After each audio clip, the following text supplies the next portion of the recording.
Buenas noches, mi nombre es César Iván Reyes Sánchez, perteneciente a la carrera de fisioterapia. Esto es sobre la materia de bioquímica.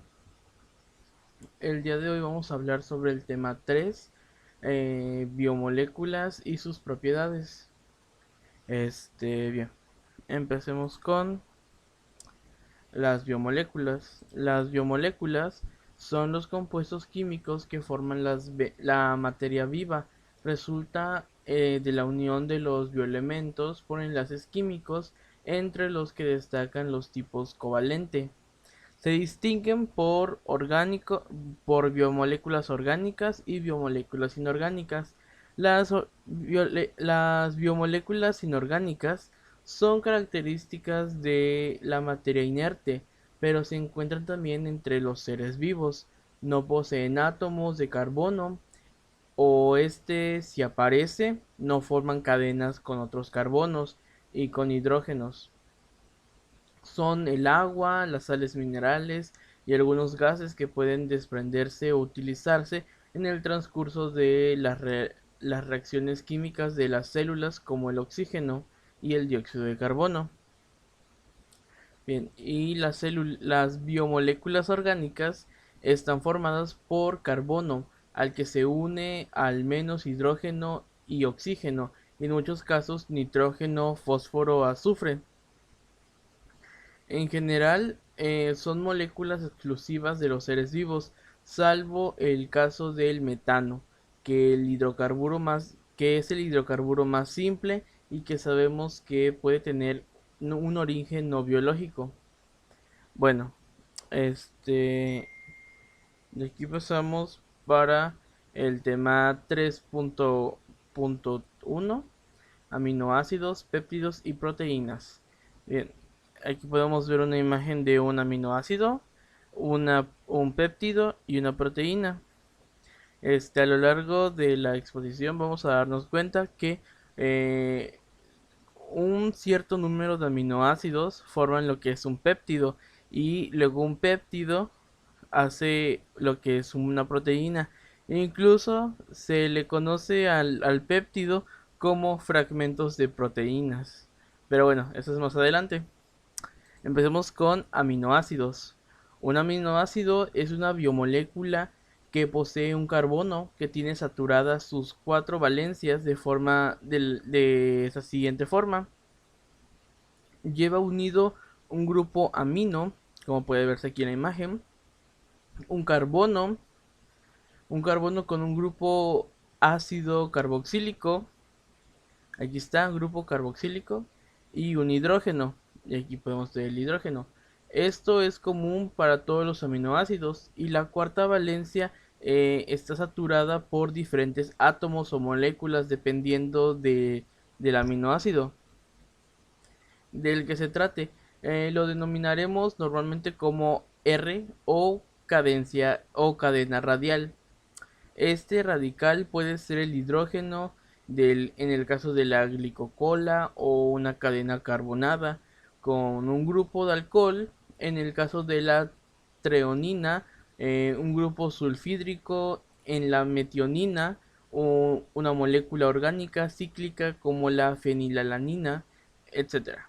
Existen solo 20 aminoácidos diferentes formadores de proteínas. Entre esos están los aminoácidos esenciales y no esenciales, que está más abajo y ahorita voy a explicar. Bueno, su estructura y su clasificación. Aquí podemos ver lo que estaba mencionando: esenciales, no esenciales y condicionados. Esa es su clasificación. La estructura empiezan con estructura primaria. Esta estructura consiste en una cadena de las unidades fundamentales de las proteínas, los aminoácidos. Estructura secundaria, cuando los aminoácidos de la misma cadena interactúan a través del puente de hidrógeno formando determinadas estructuras. La terciaria, son diferentes atracciones entre estructuras secundarias que forman una estructura plegada y compacta. Y la última, la cuaternaria, es cuando varias cadenas de aminoácidos son muy estructuras Con sus estructuras se unen mediante atracciones o enlaces. Aquí podemos ver otra vez una la estructura de un aminoácido. El grupo amino, el carboxilo, el carbón, su radical, su cadena lateral y su hidrógeno. Bueno, y se clasifican, como ya mencioné, en aminoácidos esenciales, no esenciales y condicionados. Los aminoácidos esenciales no los pueden producir el cuerpo. En consecuencia, deben provenir de los alimentos. Los 9 aminoácidos esenciales son la histidina, isoleucina, leucina, lisina, metionina, fenilalanina, treonina y triptófano y valina. Los aminoácidos no esenciales, significa que nuestro cuerpo puede producir el aminoácido, aun cuando no lo obtengamos de los alimentos que consumimos. Los aminoácidos no esenciales incluyen a la, la alanina, arganinina, esparagina, ácido espártico, cistecina, ácido glutamínico, glutamina, glicina, prolina, serina y tirosina. Y por último tenemos los aminoácidos condicionados. Condicionados significa por lo regular que no son esenciales, excepto en momentos de enfermedad y estrés. Los aminoácidos condicionados incluyen a la arginina, histenina, glutamina, tirosina, glicina, ornitina, prolina y serina. De aquí pasamos a su función y sus propiedades de los aminoácidos. Esas son sus funciones. La función estructural eh, consiste en sostener y rellenar dentro de la estructura tisular. Además, ciertas proteínas de sostén, la elastina, dan prioridades elásticas a los tejidos. Las proteínas también pueden servir de armazones estructurales de componentes celulares como los microtúbulos, considerados el esqueleto que consiste en la estructura celular. Luego tenemos la función reguladora de distintos procesos biológicos.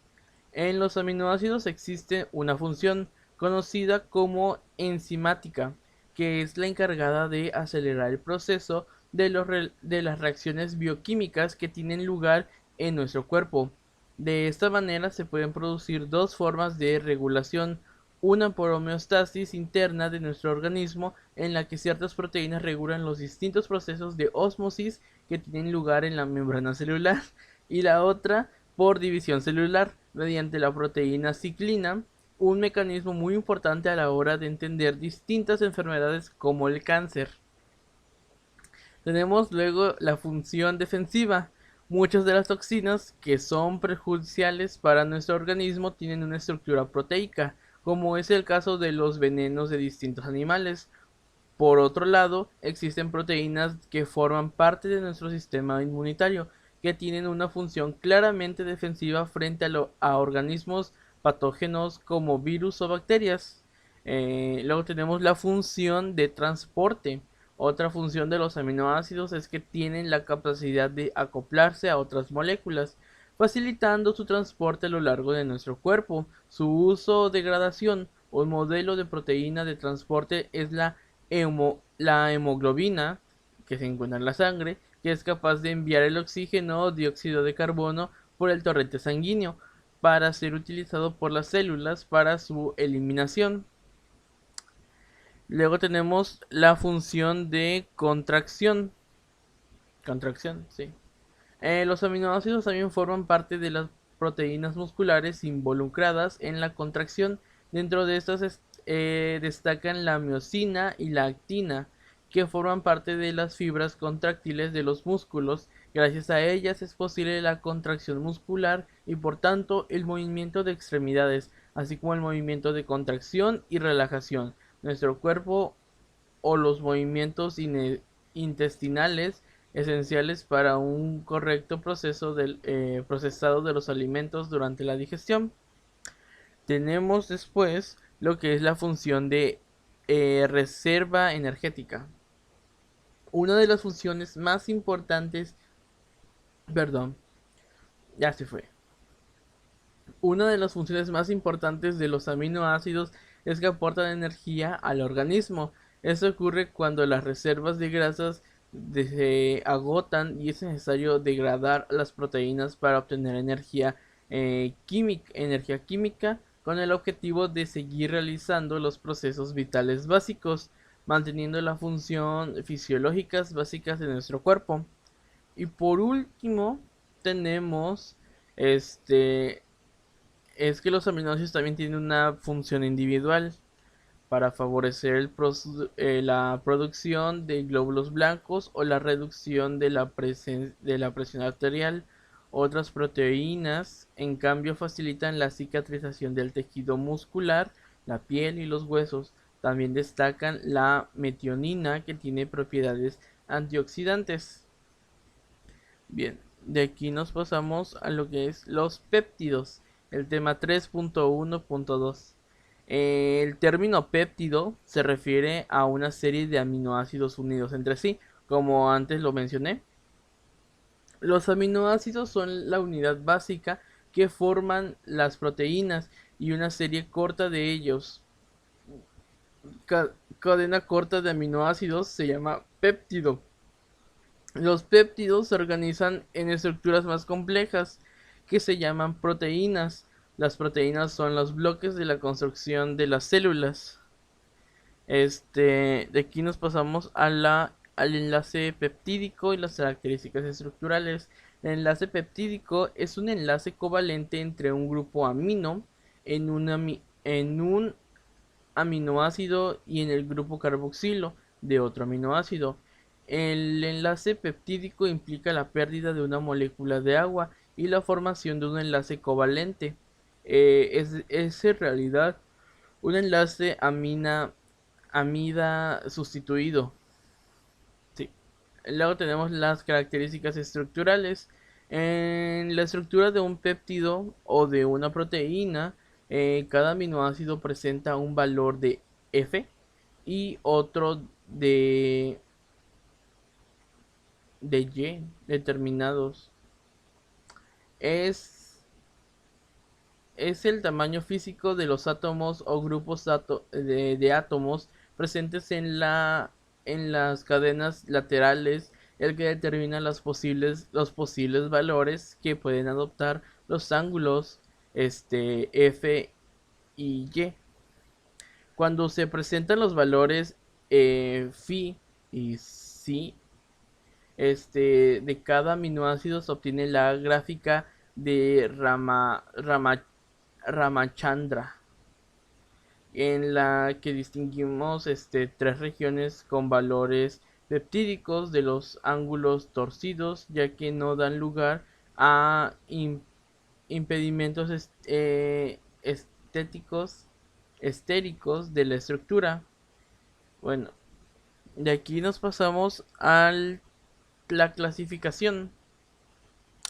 La clasificación de los péptidos, la unión de un bajo número de aminoácidos da lugar a un péptido.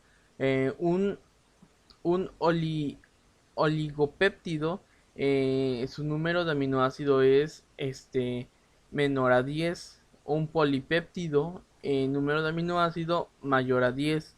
Y una proteína, número de aminoácido mayor a 100.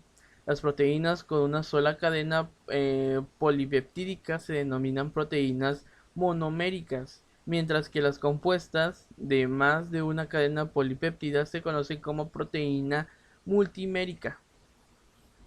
Y de aquí nos pasamos al tema de proteínas. Disculpe. Los prótidos son biomoléculas organizadas formadas siempre por carbón, eh, carbón, carbón, oxígeno, nitrógeno y este Hoy se me fue el nombre. Es HD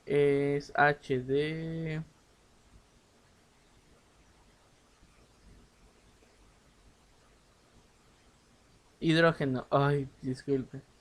Hidrógeno. Pueden contener también azufre y fósforo y algunas otras biomoléculas. Los prótidos se componen de una pequeña molécula denominada aminoácidos. Los aminoácidos se enlazan con unos con otros mediante el llamado enlace peptídico. Una cadena formada por solo unos pocos aminoácidos recibe el nombre de péptido. Oligopéptido si contiene muy pocos y polipéptidos si son más, como antes lo mencioné. A partir de un cierto número pasa a llamarse proteína, mayor a 100 como ya comentamos. A partir En general los péptidos son fragmentos de proteínas y eso es lo que les decía al principio. Y así es como se forma una proteína. Tiene su grupo amino, su grupo carboxilo, su carbón alfa y su hidrógeno con su radical. De aquí nos pasamos a los criterios de clasificación de las proteínas. Las proteínas se pueden clasificar de tres formas: su composición, su forma tridimensional y su función. Las funciones las explicaré más adelante. Por su composición, simples o conjugadas. Simples por hidrólisis dan solo aminoácidos, conjugadas por hidrólisis dan otros compuestos. Además de los aminoácidos pueden ser glucoproteínas, lipoproteínas, nucleoproteínas, fosfoproteínas y metaloproteínas. Por su forma tridimensional se clasifican de dos: fibrosas y globulares. Las fibrosas forman fibras largas, se utilizan en la naturaleza para formar materiales estructurales, ya sea músculo, uñas, cuernos, pezuñas, en el caso de animales. Los globulares están enrolladas en formas compactas y casi esféricas, solubles en agua y se mueven dentro de las células, como es el caso de enzimas, hormonas y aminoácidos de transporte. Y por función tenemos las proteínas estructurales, de transporte, productoras, hormonales y enzimáticas. Más adelante explicaré esas funciones. Y tenemos los niveles de organización estructural, como era el caso de los aminoácidos al principio. Tenemos la estructura primaria. Se le llama así a la secuencia de aminoácidos en una proteína. Secundaria describe la orientación en un patrón regular de los diferentes segmentos de la proteína. Terciaria describe el enrollamiento total de la proteína en una forma general tridimensional. Y la cuaternaria se refiere a la reunión de varios péptidos o proteínas en grandes estructuras agregadas. Ahora sí, vamos a las funciones y propiedades funcionales. Aquí podemos ver las funciones que anteriormente mencioné. Función estructural. Las membranas celulares son estructuras que contienen una alta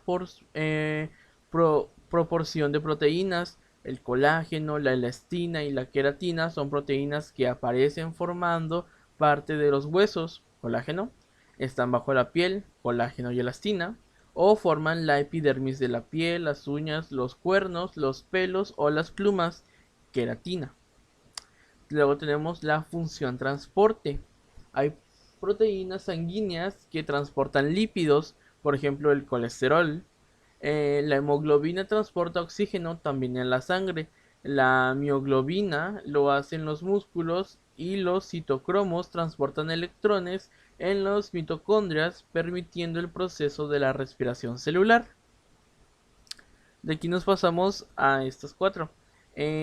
Función inmunológica. Los anticuerpos que sintetizan los linfocitos son siempre proteínas. Los aminoácidos son fabricados especialmente contra los antígenos y elementos extraños que penetran en el organismo. La función hormonal. Muchas hormonas son proteínas, como la del crecimiento o la insulina o la adrenalina.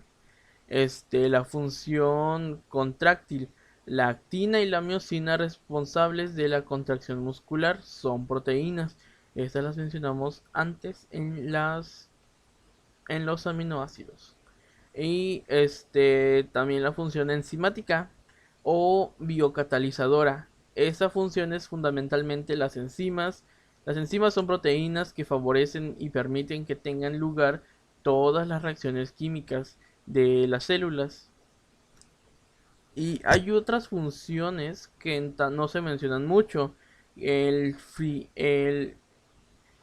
fibrinógeno es la proteína responsable del coágulo sanguíneo, así como muchos factores involucrados en la coagulación sanguínea son también proteínas. De aquí nos pasamos a el aislamiento. Ok, aquí vamos. Un aislamiento proteico es un material catalizado por contener al menos el 90% de proteínas, si se considera que las materias primas a partir de las cuales se obtiene un aislado proteico contiene una proporción mucho menor a 90% de proteínas. Entonces el proceso de producción de un aislado proteico consiste básicamente en una concentración y o una purificación de la proteína de la fuente hasta lograr un valor de 90%. Para conseguir dicho propósito, las tres grandes etapas de la formación del proceso de producción de un aislado proteico: la etapa de extracción, la etapa de concentración y o purificación, la etapa de secado o deshidratación.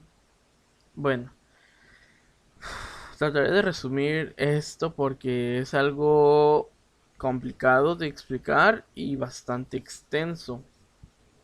Perdón. La etapa extracción resulta vital para definir la eficiencia del proceso de recuperación de la proteína y consiste en generar las condiciones para maximizar la solución de estos polímeros. En la etapa de extracción, los factores que intervienen son generales: la proporción entre solvente y la fuente de proteína, la temperatura de extracción, el tiempo de extracción y el pH del medio. Después de haber realizado la extracción de la proteína, la mezcla se centrifuga por separado y obtener propiamente el extracto y desechar el residuo, que es una pasta agotada, la cual idealmente contiene una mínima cantidad de proteínas.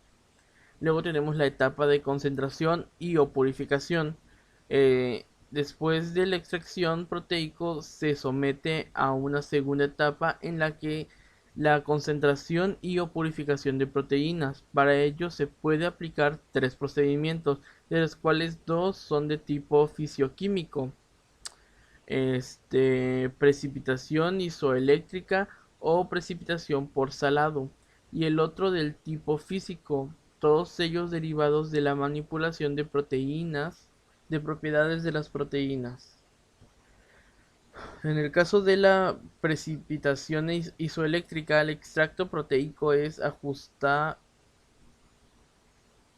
ajusta a un valor del pH definido para favorecer la precipitación de proteínas, con lo que se genera dos fases: el suero y un coágulo. El suero contiene diversas sustancias indeseables solubles a ese valor de pH, junto con una pequeña fracción de proteínas, el cual se desecha por centrifugación, mientras que el coágulo está compuesto fundamentalmente de proteínas. Bien, de aquí nos pasamos a la última fase, que es la etapa de secado. Para obtener un aislado proteico en forma en polvo, a los extractos purificados y o concentrados obtenidos por los procedimientos ya descritos se le debe eliminar la mayor cantidad de agua posible. El método utilizado para la eliminación de agua de los extractos proteicos generalmente es la deshidratación, la cual puede ser de dos tipos: la liofilización o el secado por aspersión.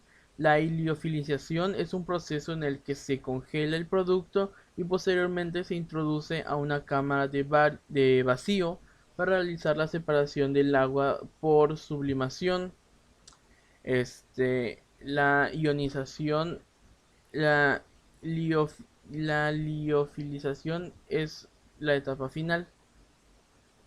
Bien, de aquí nos pasamos a la desnaturalización. La desnaturalización, cuando las proteínas son sometidas a la acción de ciertos agentes se trans- que trastornan su organismo, se alteran sus propiedades físicas, químicas y biológicas naturales, y se dice que las proteínas se desnaturalizan. Cuando esto ocurre, pierden la estructura secundaria y terciaria, y cuaternaria si la tuviera. La pérdida de estructuras varía según el agente desnaturalizante.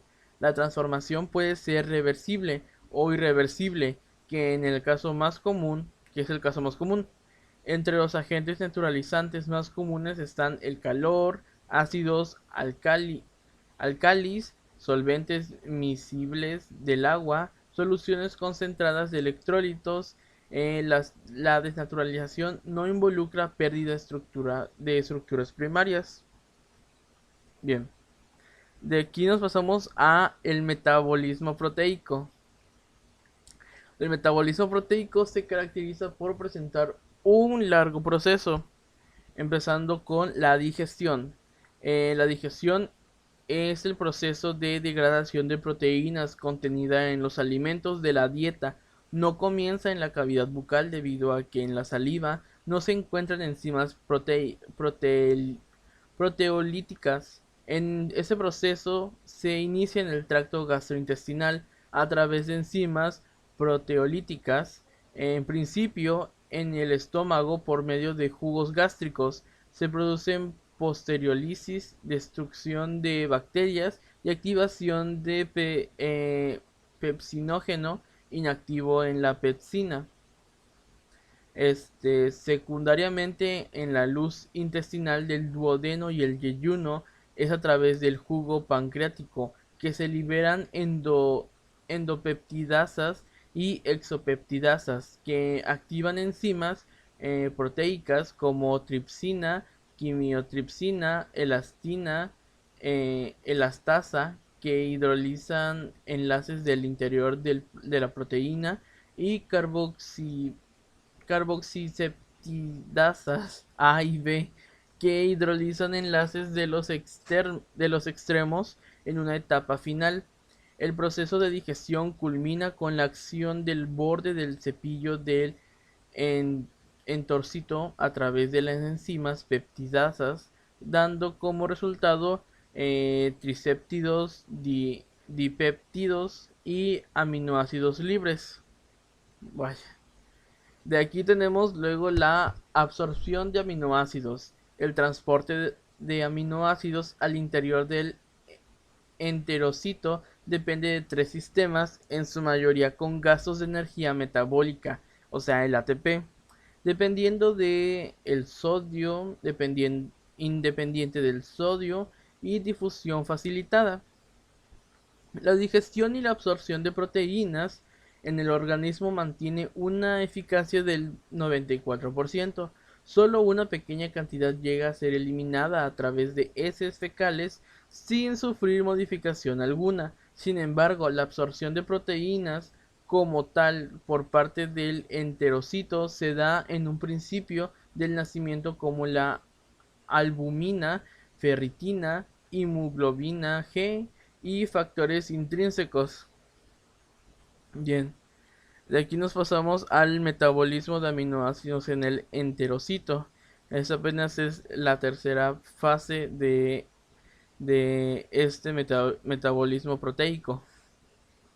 El, el metabolismo de aminoácidos en el enterocito, este, alrededor del 10% de los aminoácidos absorbidos por los enterocitos son empleados en la síntesis de proteínas de secreción, síntesis de proteínas de cambio, síntesis de proteínas destinadas al reemplazo de células perdidas por descamación y obtención de energía, por lo que en caso de administración de aminoácidos por vía parenteral se producirá atrofia celular por disminución del aporte de los mismos por vía gastrointestinal.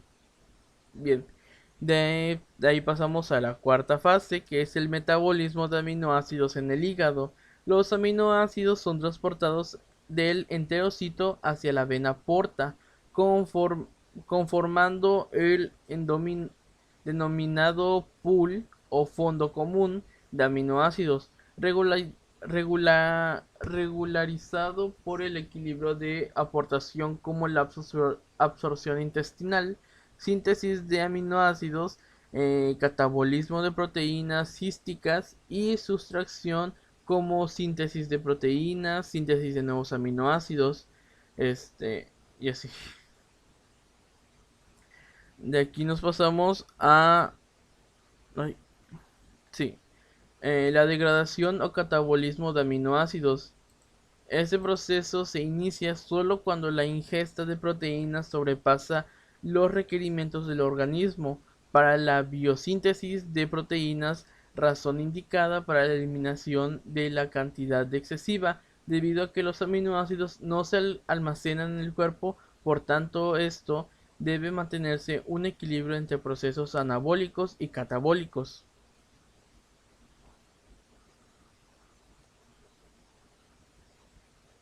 Bien. Y las fases de degradación son tres: la transaminación, desaminación oxidativa y eliminación de amoníaco. La transaminación es el proceso reversible efectuado en el citosol del hepatocito.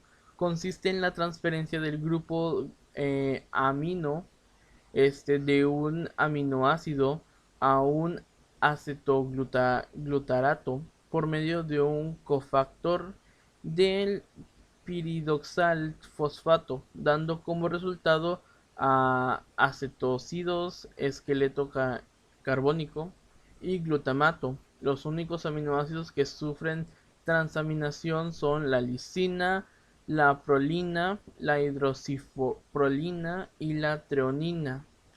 La desaminación oxidativa consiste en la transferencia de glutamato a la matriz mitocondrial, donde se procede a eliminar el grupo amino por activación de la enzima glutamato deshidra- deshidrogenasa, resultando en CC, cetoglutarato y amoníaco. Los elementos de acetocidos restantes pueden formar elementos como el glucogénicos, cetogénicos y degradación por completo por forma de energía.